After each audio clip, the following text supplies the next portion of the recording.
Well, I have to do it again. I accidentally erased what I just recorded just a few minutes ago.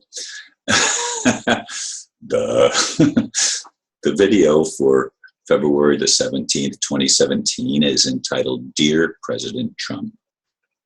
My Facebook friend, Kevin Morse, wrote, I normally don't care what you tweet. Now, this latest tweet about the intelligence leaks, you are absolutely 100% correct on this, and it is illegal what they are doing to you. So here's my issue. Since it is illegal, now that you have your own Department of Justice, start indicting the people who do this. Better yet, get rid of the NSA altogether. One of the issues I disagreed with you during your campaign was your lust for a police state. You were hoping that the illegal powers Clinton, Bush, and Obama were used with the NSA, you could use to your advantage on your political enemies. But as you're finding out now, the NSA is an enemy of yours. Not so fun, is it now, Trump? You are having a taste of being on the opposite side of the NSA. Maybe you will see the error in your judgment regarding this issue, seeing as your national security advisor was forced to resign. The NSA was never about national security. The sole function is to blackmail political enemies, politicians, and judges that don't go along with the Cabal's agenda to influence them to vote or rule a certain way, always in the Cabal's favor. You have been hurting them with the breaking up of their pedophile rings. Please just get rid of the NSA. Edward Snowden was right, end quote. Yes, I don't like to have to redo a video because I can never reproduce. I mean, I'm speaking from my heart and on the cuff. Once I get finished with the blurb, there's no more script to follow.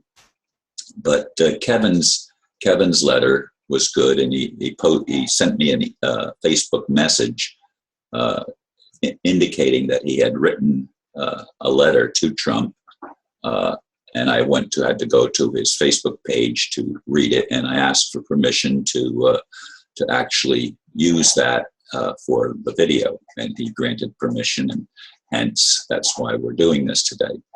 But he's right that not only the NSA, but so many of the government agencies and government powers have been hijacked. They're not constitutional. The establishment of a two-tiered government system where government rules people is an anomaly to the original Constitution and the vision of the best of our founding fathers, like Thomas Jefferson, for example. It flies in the face because the Rothschilds and the European elements colluded with the Rockefellers and people in America to form a false government and false systems, false three-letter agencies.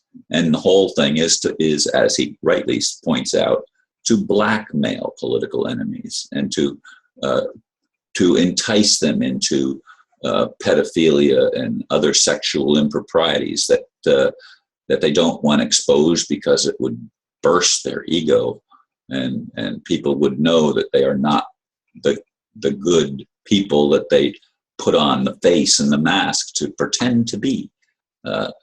Some of the most diabolical people are the best actors. They have no conscience, it seems, and they have the ability to appear cognizant and intelligent and stuff like that, but they're obviously under a demonic influence because what they do is horrific. And the pedophilia exposure is going on. It's not just the United States, folks. This is going on all over the world. And it's the straw that hopefully will break the camel's back. Now, will the real God finally stand up and say enough. I still don't, and probably never will, understand how a loving God could even allow such diabolical actions in any part of his creation, to have beings that just totally overrun the rights and the decency of human beings, and they twist everything. Everything becomes perverted and distorted, and it's a sick world that we live in case you haven't noticed. And those of us that love truth, those of us that love life, those of us that love freedom, we want to see this corrected. We want to see an action that takes place that brings about peace on earth, that gives us the ability to grow through love. We don't grow when we're constantly being attacked, and when we don't have any confidence in ourselves, and we don't have any assurance that doing the right thing is going to pay off, because our experience is that when we do the right thing, we get in trouble far too often. I've seen that. I remember, I didn't even say this in my previous recording for this video, but I remember a time when I was an analyst for a company, and I reported the results of the tests that I ran. And my boss was furious at me. He says, "You knew we were having an inspection, and yet you produced, for a whole shift, you were producing numbers that were out of our limits, or out of our target quality." And I says, "I reported it, and they didn't make corrections." And he fired me. He fired me for telling the truth. He wanted me to falsify records. Well, that's how the whole government works. They falsify everything. Nothing is what it appears to be. And that doesn't just deal with government and politics. It deals, as I've said in other videos, with religion. Everything gets distorted.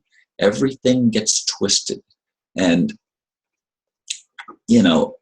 I read something recently that talking about modern day prophets, and that Joseph Smith was a modern day prophet, the founder of the Mormon faith, so to speak. And like I said, everything gets twisted out of proportion and distorted. There's only one foundational truth, and that's to love one another. And you love by speaking the truth. You love by being authentic and genuine. You don't love by deception. Deception has no place in a loving attitude, from a loving heart. It has no place. Love is free and exposes, but it doesn't have any intention of hurting. Now, do people get hurt? Yes, when you expose something that's wrong, it hurts those that are being exposed. But that's because their deeds are evil. If their deeds were to uplift and uphold truth and principles that are built on a sound foundation, there would be no harm being done by telling the truth. But certainly those like me that tell the truth offend people that want to continue the masquerade.